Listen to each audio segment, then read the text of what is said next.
ఆప్కి అదాలత్లో ఆమీర్ ఖాన్ గారి మీదున్న ఆరోపణ, ఈయన అతిపెద్ద డిక్టేటర్. ఫిల్మ్ ఇండస్ట్రీ మొత్తం ఈ మాట చెప్తుంది. అంటే ఆమీర్ ఖాన్ గారు ఒక కంట్రోల్ ఫ్రీక్ అని. మీరు ఏ సినిమాలో పనిచేసినా మీ టర్మ్స్ ని డిటెక్ట్ చేస్తారు. మీరు అనుకున్నట్టే సినిమా రావాలి, మీ చూపుకు తగ్గట్టే అందరూ నడుచుకోవాలి, ఆ సినిమా డైరెక్టర్తో సహా. మీరు నిజంగానే ఇండస్ట్రీలో ఇన్వెస్టిగేట్ చేసి రీసెర్చ్ చేశారంటే ఖచ్చితంగా ఒక ఫైండింగ్ దొరుకుతుంది. అంటే ఇండస్ట్రీలో డైరెక్టర్ని మాత్రం నమ్ముకుని ఒకరు ఉన్నారు అంటే ఆయన ఒక లీడర్గా అంగీకరించి వెనకాల వెళ్లేది నేనే. ఈ విషయంలో నాకు కించిత్ కూడా సందేహం లేదు. అంటే నా కెరియర్ ప్రారంభంలో కయామత్ సే కయామత్ రిలీజ్ అయింది, పెద్ద హిట్ అయింది, నాకు మంచి పేరు వచ్చింది. ఆ టైంలో చూసుకుంటే నేను ఒక 8 నుంచి 10 సినిమాలు సైన్ చేసుంటాను. అవి రిలీజ్ అయ్యి పెద్ద సక్సెస్ అవ్వలేదు. 5 సినిమాలు రిలీజ్ అయ్యాయి, 5 కూడా ఫ్లాప్ అయ్యాయి. అవును. అప్పుడే నాకొక విషయం అర్థమైంది, డైరెక్టర్ ఇంపార్టెన్స్ ఏమిటి అని. సరైన సినిమాని నేను చూస్ చేసుకోవాలి అని. దాంతో నేను మొదటి రూల్ ఏం పెట్టానంటే అది ఏమిటంటే డైరెక్టర్ మీద నాకు పూర్తి నమ్మకం వచ్చేంతవరకు సినిమాకి సైన్ చేయకూడదని. ఆ డైరెక్టర్ ఏం చేశారో, ఆ స్టోరీ ఎంతవరకు ఎక్సైట్మెంట్ ఇస్తోంది, అదే ముఖ్యమైన విషయం. ప్రొడ్యూసర్ నాకు సపోర్ట్ చేయాలి, క్రియేటివ్ టీంకి సపోర్ట్ చేయాలి ఆ సినిమా బాగా రావడానికి. సినిమా రెడీ అవగానే దాన్ని బాగా రిలీజ్ చేయాలి. ఈ 3 విషయాలు ఎంతో ముఖ్యం నాకు. నేను ఏ సినిమా చూస్ చేసినా ఈ 3లో ముఖ్యమైన విషయం ఏమిటంటే డైరెక్టర్ ఎవరు, ఆయన ఎలాంటివారు. నేను అసలు ఇంపార్టెన్స్ వాల్యూ ఇస్తాను ఆ డైరెక్టర్ ఎవరని. ఆ తర్వాత నేను డైరెక్టర్ని చూస్ చేసుకుంటే చేయడానికి చాలా టైం పడుతుంది. మీరు జాన్ మాథ్యూని అడిగి చూడండి, కొత్త డైరెక్టర్. అశుతోష్ గవార్కర్ అడగండి, ఫర్హాన్ అఖ్తర్ అడగండి. వాళ్ల స్టోరీ విన్న తరువాత నాకు దాదాపు 1-2 ఏళ్లు పట్టింది వాళ్ళకు ఓకే చెప్పడానికి. ఊరుకుంటే వాళ్ళు నన్ను మర్డర్ చేస్తుండేవాళ్ళు. అదొకటే తక్కువ. మీకు కథ నచ్చితే ఎందుకు ఓకే చెప్పడం లేదు? నేనెందుకు ఓకే చెప్పలేదంటే టెస్ట్ చేస్తున్నాను అని చెప్పాను. మీరు చెప్పింది చెప్పినట్టు చేయగలరో లేదో మీరు నా కోసం ఏమీ వెయిట్ చేయొద్దు. మీకు నచ్చిన వాళ్లతో తీసుకోవచ్చు, నాతో తీయాలనుకుంటే అందుకు కొంచెం టైం పడుతుంది. నేను మిమ్మల్ని డైరెక్టర్గా సెలెక్ట్ చేసుకుంటే నేను మీకు సరెండర్ అయిపోతాను. నేను మీకు సరెండర్ అయిపోతే బండిని మీరు ఎటువైపు తిప్పితే అటువైపే వెళుతుంది. డైరెక్టర్ని చూస్ చేసే ముందు నేను బాగా ఆలోచిస్తాను. డైరెక్టర్ని చూస్ చేస్తే ఇక ఏ ప్రశ్నలు ఉండవు. తర్వాత నేను చెప్తే అదే చేస్తాను. ఇది వినడానికి చాలా బాగుంది. కానీ పేపర్లో వచ్చిన విషయం ఏంటంటే అది పేపర్లు పట్టుకుని అడిగితే నేనేం చెప్పను మీకు. పోన్లే అడగండి, ఏం అడుగుతారో అడగండి. 3 Idiots గురించి రాశారు. ఇందులో అసలు ఏం రాస్తుందంటే ఈ సినిమా చేయాలని విను చోప్రా గారు చెప్పినప్పుడు చోప్రా గారు ఇంకా ఇరానీ గారు ఇద్దరు కూడా మీ దగ్గరకు వచ్చారు. మీ దగ్గరకు వచ్చి కాంట్రాక్ట్లో సైన్ తీసుకున్నప్పుడు అందులో ముఖ్యంగా ఒక కండిషన్ యాడ్ చేశారు. అందులో క్లాస్ ఏంటంటే he must not interfere in the film making process. ఆశ్చర్యకరమైన విషయం ఏమిటంటే ఇంతవరకు వినోద్ చోప్రాకి నాకు ఎలాంటి కాంట్రాక్ట్ సైన్ అవ్వనే లేదు. అంటే ఇందులో 2-3 విషయాలున్నాయి. అందులో ఒకటేమిటంటే నేను నోటి మాట నమ్మేవాణ్ణి. ఒక మనిషి నోటి నుంచి వచ్చే మాట నాకు ముఖ్యం అనిపిస్తుంది. వినోద్ చోప్రా నాకు మధ్యన ముఖ్యంగా చెప్పాలంటే మాలో ఉన్న కాన్ఫిడెన్స్ ఉందే, ఒకరి మీద ఒకరికి అంత నమ్మకం పేపర్ మీద రాసుకోవాల్సిన అవసరమే లేదు. మనం ఏం చేయాలి, ఏ విధంగా పనిచేయాలి అని. అసలు కాంట్రాక్టే సైన్ అవ్వలేదు. అలా ఇక మాకు క్లాష్ ఎలా వస్తుంది, ఇంటర్ఫేర్ అవ్వకూడదు అని. లేదు, ఏం చెప్పినా సరే మీరు ఇంటర్ఫేర్ అవుతారని అప్పుడే మిమ్మల్ని వదిలేశారా? అయితే అనుకున్నారా? ఎంతో మందితో నేను పనిచేశాను. అశుతోష్ గవార్కర్ ఉన్నారు, ఫర్హాన్ అఖ్తర్ ఉన్నారు. అందరూ టాలెంటెడే. వాళ్ల బుర్రలు ఎంతో క్లియర్గా ఉంటుంది. వాళ్ళు ఏం చేయాలనే విషయంలో స్పష్టత ఉంటుంది. వాళ్లని మనం డామినేట్ చేయడమే కుదరదు. ఒకవేళ నేను డైరెక్ట్ చేస్తే నన్ను మీరు డామినేట్ చేయలేరు. కానీ ఒకవేళ మీరు నాకు ఎక్స్ప్లెయిన్ చేసి ఇది ఇలా చేయకూడదు, సరిగా చేయండి అని, రజిత్ గారు చెప్పేది కరెక్టే, ఇలా చేయకూడదు అని, then definitely I will do it. కానీ మీరు నన్ను ఫోర్స్ చేయలేరు, ఇలాగే చేయాలి లేదా షూట్ చేయము అని. సో ఇలా ఎంతోమంది టాలెంటెడ్ పర్సన్స్ ఉన్నారు. ఎంతోమంది డైరెక్టర్ల పేరు నేను చెప్పగలను. అందులో జాన్ మాథ్యూ ఉన్నారు, అశుతోష్ గవార్కర్ ఉన్నారు, రాకేష్ మెహ్రా ఉన్నారు. అందరూ ఎంతో మంచి డైరెక్టర్లు. కానీ వీళ్ళందరూ కూడా మీతో కలిసి పని చేసి సక్సెస్ఫుల్ అయ్యారు, అవునా కదా? కానీ వాళ్ళు వేరే వాళ్ళతో చేస్తే మాత్రం సినిమా ఆడట్లేదు. ఇండస్ట్రీలో ఒక మాట వినిపిస్తుంది, అదేంటంటే మీరు ఒక గోస్ట్ డైరెక్టర్ అని, వెనక నుంచి అందరినీ నడిపిస్తున్నారు అని. ఈ విషయం అన్ని చోట్ల మాట్లాడుతూ ఉన్నారు, నేనే సినిమా డైరెక్ట్ చేస్తున్నాను అని. బట్ ఇది అన్ఫేర్ విషయం. తప్పకుండా నిందే. ఎందుకంటే ఎందరో డైరెక్టర్స్ ఉన్నారు. అశుతోష్ గవార్కర్, రాకేష్ మెహ్రా అందరూ గొప్ప డైరెక్టర్లు. వాళ్ళకు అందాల్సిన క్రెడిట్ నాకొస్తోంది. వాళ్ళ టాలెంట్ వల్ల నాకు పేరు ఎందుకంటే వస్తోంది. మిమ్మల్ని కాకుండా వాళ్ళు వేరే వాళ్ళని పెట్టుకున్నప్పుడు పెద్దగా సక్సెస్ సక్సెస్ సాధించలేదు. కాలేదు, నిజమే ఒప్పుకుంటాను. కానీ గత కొన్ని సంవత్సరాలుగా అలా జరుగుతోంది. ఫిలిం మేకింగ్ చాలా కష్టమైన ప్రాసెస్. అశుతోష్ గారి ఆర్టికల్ ఒకటి చదివాను. అందులో ఏముందంటే ఆమీర్ సజెషన్స్ ఇస్తారు, ఐడియాస్ ఇస్తారు, కానీ ఆయన సజెషన్స్ మాత్రం ఇంటర్ఫియర్ అయ్యే విధంగా ఉంటాయి అన్నారు. కరెక్ట్గానే చెప్పారు. యాక్చువల్లీ విషయం ఏమిటంటే, ఒకవేళ నేను వాళ్ళకి సరైన రీతిలో ఎక్స్ప్లెయిన్ చేయడానికి ప్రయత్నించానంటే, వాళ్ళు నాకున్న గొప్ప స్ట్రెంగ్త్ ఏమిటంటే యాక్టింగ్ కాదు. నాకున్న గొప్ప స్ట్రెంగ్త్ ఏమిటంటే నేను ఒక పెద్ద అసిస్టెంట్ డైరెక్టర్ని. నేను జోక్ చేయడం లేదు, నిజమే చెప్తున్నాను. నేను కెరియర్ స్టార్ట్ చేసినప్పుడు 4 ఏళ్ళు అసిస్టెంట్గా పనిచేశాను చాచా జాన్ గారి దగ్గర, నజీర్ గారి దగ్గర. నా గొప్ప స్ట్రెంగ్త్ ఏమిటంటే నేను అసిస్టెంట్ని. రామ్ గోపాల్ వర్మ గారు ఈ కంప్లైంట్ చేశారు. ఈయన చాలా ఎక్కువ ప్రశ్నలు అడుగుతూ ఉంటారు, నా ప్రాణం తీసేస్తూ ఉంటారు, ఇంత పని చేయడం చాలా కష్టం అన్నారు.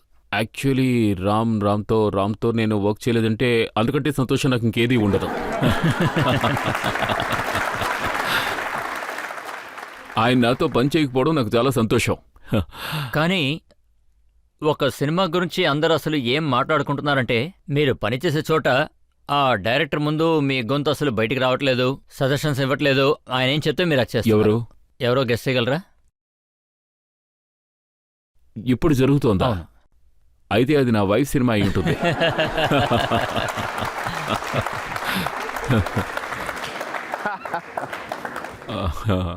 పాయింట్ కరెక్ట్గా పట్టేశారు. నేనేమనుకున్నానంటే ఆ సినిమాకి పెద్ద బడ్జెట్ లేదు, ఎక్కువగా డైలాగ్స్ లేవు, అది ఒక రకంగా మీకు ఒక పెద్ద హెల్పే అవుతుంది, అందుకని మీరు ఆ డైరెక్టర్ చెప్పేది వెనక తప్పట్లేదు. యాక్చువల్లీ నాకు తెలిసి ఇది నా మొదటి సినిమా అవుతుంది 20 సంవత్సరాల కెరియర్లో. అంటే నేను ఫిక్స్ చేసుకుంటూ ఉంటాను ఈ సినిమాలో నేను యాక్టర్గా ఉండాలి అని. ఇంతవరకు అటువంటి సినిమా రానేలేదు. నేను ఆ సినిమాలో యాక్ట్ చేయాలని, వాళ్ళు యాక్ట్ చేయొద్దు అంటూ, ఈ సినిమాలో యాక్ట్ చేయొద్దు అంటున్నారు. నేను కిరణ్ స్టోరీ వినగానే నాకు అది బాగా నచ్చింది. నేను ఆ సినిమాలో ఒక రోల్ చేయాలని కోరుకున్నాను. కిరణ్ చెప్పింది దయచేసి నువ్వు ఇందులో యాక్ట్ చేయొద్దు అని. నాకు చాలా ఆశ్చర్యం అనిపించి ఎందుకని అడిగాను. తను చెప్పింది నువ్వు చాలా పెద్ద స్టార్వి, నాది చిన్న సినిమా అని, మీరు ఇందులో ఫిట్ అవ్వరు అంది. అబ్బాయి అటువంటిదేం లేదు, ఎందుకు నువ్వు నాతో ఇలా చెప్తున్నావు అని అడిగాను. నేను ఒక గొరిలా స్టైల్లో షూట్ చేయబోతున్నాను. ఈ కెమెరాస్ అన్నీ బాగా చిన్నగా ఉంటాయి, 16mm కెమెరాస్. నేను రోడ్డు మీద నడుచుకుంటూ వెళ్తాను, ఎక్కువ జనం ఉన్న గుంపులోకి వెళుతూ ఉంటాను. మిమ్మల్ని తీసుకువెళ్తే అక్కడికి ఎక్కువ క్రౌడ్ చేరిపోతుంది, 300-400 మంది చేరిపోతారు. నాకు అటువంటి సినిమా తీయడం ఇష్టం లేదు. నా క్రౌడ్ అంటే 7-8 మందే ఉంటారు. మీతో చెడు నా వల్ల కాదు అని చెప్పింది. మీరు ఆ సినిమాలోకి వస్తే ఆ స్కేలే మారిపోతుంది అంది. అప్పుడు నేను చెప్పాను, నేను ఆ స్కేల్ని చిన్న చేస్తాను, నన్ను ఆ సినిమాలో చేర్చుకో అని. అప్పుడు కూడా తను ఒప్పుకోలేదు. ఎందుకంటే క్రియేటివ్లీ నేను ఆ సినిమాని డిస్టర్బ్ చేయదలుచుకోలేదు. ఎందుకంటే ఆడియన్స్ ఆ సినిమాని చూసేటప్పుడు వాళ్ళకు అనిపించాలి ఆ క్యారెక్టర్ స్టార్ కాదు అని. ఆవిడకి పట్టుదల చాలా ఎక్కువ. అవును, నిజమే. తను ఎలా దారిలో పెట్టానో చెప్తానుండండి. అవును, ఇది లాప్స్ అవుతుంది, 3 చిన్న వాళ్ళు, మీరేమో పెద్ద స్టారు, నాకు అది సూట్ అవ్వదు, క్రియేటివ్లీ నాకు డిస్టర్బ్ అవుతుంది, అందువల్ల ఫైనలీ మీరు ఈ సినిమాలో యాక్ట్ చేయొద్దు అని చెప్పింది. నాకెంతో బాధ అనిపించింది. సర్లే వదిలే అన్నాను. ఇప్పుడు కాస్టింగ్ జరుగుతోంది, ఎంతోమందిని కాస్ట్ చేస్తున్నారు, ఎన్నో రకాలుగా స్క్రీన్ టెస్టులు జరుగుతున్నాయి. ఇలా చూడండి, వీళ్ళు చాలా బాగా చేస్తున్నారు, వాళ్ళు బాగా చేస్తున్నారు, చూడండి అని నాకు చూపించింది. అందులో నేను చూసింది నాకు బదులు ఎవరిని చూస్ చేస్తుందా అని.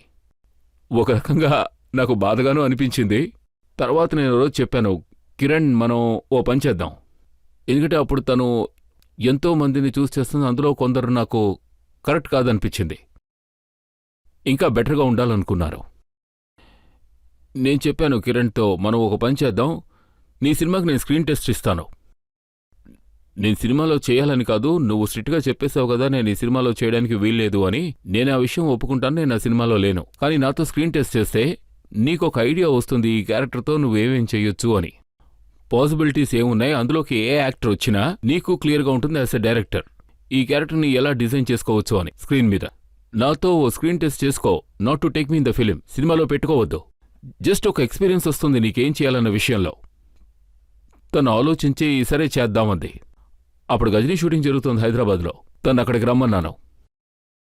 ఒకరోజు ఏమైందంటే ఆ రోజు నాకు షూటింగ్ లేదు, లీవ్లో ఉన్నాను. స్క్రీన్ టెస్ట్ ఇద్దామనుకున్నాను, స్క్రీన్ టెస్ట్ కూడా ఇచ్చాను. ఆ స్క్రీన్ టెస్ట్ ఇవ్వగానే తను అదిరిపోయింది. అప్పుడు తనకి ఏమనిపించిందంటే నేను ఈ విధంగా ఆలోచించలేదు, ఇలా కూడా ఉంటుందా అని. అప్పుడు ఆ స్క్రీన్ టెస్ట్ తన ముందుంది. ఆ స్క్రీన్ టెస్ట్ పూర్తయింది. నేను తనతో చెప్పాను, నీకు నచ్చినవన్నీ వెతుక్కో అని. ఇప్పుడు నీకు ఐడియా వచ్చి ఉంటుందిగా క్యారెక్టర్ ఎలా ఉంటుందని. తర్వాత తను విపరీతంగా వెతికింది. నాలాంటి వ్యక్తి కోసం ఎంతో వెతికింది. ఇదే ఆ టెక్నిక్ తన్ని నా దారిలోకి రప్పించుకోవడానికి. మనం యాడ్స్ చేస్తుంటాం కదా, ఇది మీకు దొరుకుతుంది అని. ఆ తర్వాత తను విపరీతంగా వెతికింది. తన మనసులో నేను ముద్రించుకున్నాను. ఆ తర్వాత 2 months అయ్యాక తను నాతో చెప్పింది, ఇది నువ్వు చేస్తేనే బాగుంటుంది అని. ఆ తర్వాత నవ్వుకుని సంతోషపడ్డాను. ఇంకో విషయం కూడా చెప్పాను, నువ్వు నా ట్రాక్ రికార్డ్ చూడు. రంగ్ దే బసంతి చూసుకో, 3 Idiots తీసుకోండి, లేక తారే జమీన్ పర్ తీసుకోండి, లేదంటే దిల్ చాతా హై తీసుకోండి. ఈ అన్ని సినిమాల్లో నేను ఒక ఆర్టిస్ట్నే, నేను అమెరికాని కాదు. నా సినిమాలన్నీ చూసుకుంటే నేను ఈ సినిమాలన్నీ ఎగ్జాంపుల్గా ఎందుకు చెప్పానంటే, నాతో పాటు ఇంకొక 3-4 ఉన్నారు. రంగ్ దే బసంతిలో చూసుకుని ఇంకొక 3-4 ఉన్నారు. వాళ్ళు స్టార్స్ కాదు, కానీ నేను స్టార్ని. కానీ సినిమాలో ఎవరూ స్టార్ కాదు. సినిమాలో అన్ని క్యారెక్టర్స్. ఆడియన్స్ కూడా అదే విధంగా నన్ను ఒక క్యారెక్టర్గానే చూస్తారు. అమీర్ ఖాన్ అనేది మర్చిపోతారు. అదే నాకు కావాల్సింది. కానీ ఈ ప్లాన్ మొత్తాన్ని, అంటే మీరు కిరణ్ గారితో చేసే సినిమాని ఇప్పటివరకు సీక్రెట్గా ఉంచారు. దాన్ని సీక్రెట్గా ఎందుకు ఉంచానంటే, కిరణ్ షూట్ చేసే స్టైల్ అనేది తన ఏకంగా మొహమ్మద్ అలీ రోడ్ మీద షూట్ చేయాలని నిర్ణయించుకుంది. అటువంటి ప్లేస్కి నేను ఎలా వెళ్ళగలను? మొహమ్మద్ అలీ రోడ్ మీద ఎప్పుడు షూటింగు? రంజాన్ టైంలో, ఇఫ్తార్ టైంలో నేను రోడ్డు మీద నడిచి వెళ్ళాలి. కొద్ది ప్రజలు ఉంటారు కదా. అవును, ఉంటారు. విపరీతమైన జనం ఉంటారు. అక్కడ నాలాంటి వాడిని పెట్టి ఎలా షూట్ చేయగలదు? సో అందుకే ఆ విషయాన్ని సీక్రెట్గా ఉంచాం. నేను ఆ సినిమాలో ఉండడం. అప్పుడే నేను సడన్గా వచ్చి షాట్ అవగానే అక్కడి నుంచి వెళ్ళిపోయేటట్టు ప్లాన్. పబ్లిక్కి కిరణ్ సినిమాలో అమీర్ ఉన్నాడని తెలియకూడదు, ఎందుకంటే మీడియా అక్కడికి వచ్చేస్తుంది. క్రౌడ్ కంటే ముందు మీడియా వచ్చేస్తుంది. కాబట్టి ఈ విషయం బయటికి చెప్పకూడదని భావించాం. అక్కడ ఒక బాత్ బజార్ అని ఒక ప్లేస్ ఉంది. ఆ ఏరియాలో మహమ్మద్ అలీ రోడ్ పక్కన.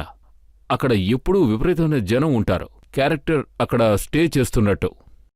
3వ అంతస్తులో ఆ క్యారెక్టర్ ఇల్లు. నేను వెళ్ళి అక్కడ ఉండాలి. మేమేం చేశామంటే, నేను ఆ సినిమాలో ఉన్న విషయం ఎవరితోనూ చెప్పలేదు. రాత్రి 3:30 గంటలకి నేను ఆ ఏరియాకి వచ్చాను కారులో. ప్రశాంతంగా ఉంది, అందరూ నిద్రపోతూ ఉన్నారు. 3వ అంతస్తులోకి వెళ్ళాను. వెళ్ళి డోర్ లాక్ చేసుకున్నాను. 3 వారాలు నేను అందులోనే ఉన్నాను. ఒక్కరికి కూడా నేను షూటింగ్లో ఉన్నట్టు తెలియనే తెలీదు. అంతా ఎవరో 8 మంది ఉన్నారు, డాక్యుమెంటరీ చేస్తున్నారు అని అనుకున్నారు. ఆమీర్ ఖాన్ 3వ అంతస్తులో షూటింగ్ చేస్తున్నాడని ఎవ్వరికీ తెలీదు. అక్కడ విపరీతమైన జనం, బళ్ళు కూడా తిరగలేవు. అక్కడ షూట్ చేశాం. అక్కడ షూటింగ్ జరుగుతుందని తెలిస్తే ఆ మరుక్షణమే షూటింగ్ జరగదు. ఇవాళ రహస్యాలన్నీ బయటకు వచ్చేసాయి. ఇప్పుడు షూటింగ్ పూర్తయిపోయింది కదా, ఇక రహస్యాలేం లేవు.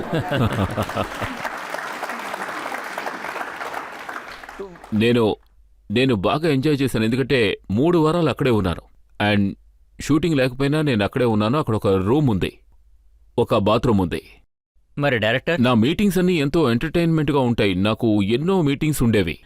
వినోద్ చోప్రా, రాజు ఇరానీ వాళ్ళని మీట్ అవడానికి వచ్చేవారు. అంటే ఈ 3 Idiots డిస్కషన్ కోసం. షూటింగ్ రూమ్లో జరుగుతోంది, ఇంకొక రూమ్ బాత్రూమే. నేను బయటికి వెళ్ళలేను. నా మీటింగ్స్ అన్నీ బాత్రూంలో జరిగేవి. కమోడ్ మీద చూసుకుంటే వినోద్ చోప్రా కూర్చునేవారు. మనం వచ్చేద్దాం ఇచ్చేద్దాం అని డిస్కస్ చేసుకునేవాళ్ళం.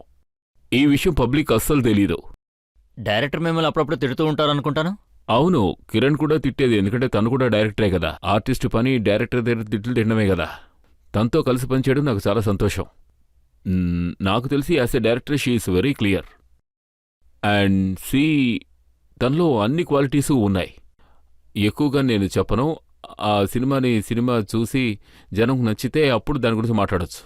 నా ప్రశ్న ఏంటంటే, ఇంతవరకు మీరు నటించిన ఫేవరెట్ మూవీ ఏది? ఏది మీకు ఒక బెటర్ ఎక్స్పీరియన్స్ ఇచ్చింది? నా సినిమా గురించి అడుగుతున్నారా?